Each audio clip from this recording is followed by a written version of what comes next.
The news in detail. Ahead of the upcoming assembly elections due on February 27th, the Congress today released its manifesto.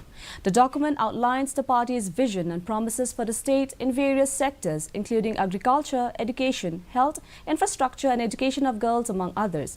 The manifesto was released by All India Congress Committee General Secretary Jairam Ramesh in the presence of AICC in charge of Meghalaya, Manish Charat, MPCC Chief Vincent H. Pala, Manifesto Committee Chairman Celestine Lingdaw, besides other senior party leaders.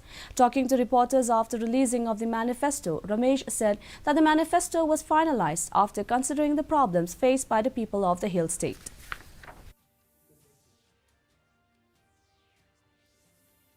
So for the Congress, this is a watershed election.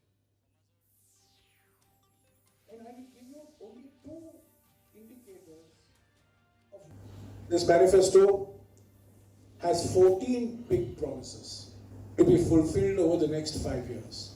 Every year, we will present a report to the people of Meghalaya, giving a report card on the status of implementation. We have promised a job to every household, promised a power cut-free Meghalaya, I mentioned that to you.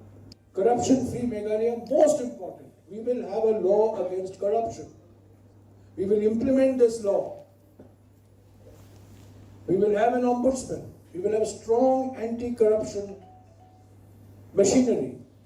And whatever the orders passed by legal authorities, like the National Green Tribunal, will be implemented fully. And we have promised a drug-free Meghalaya.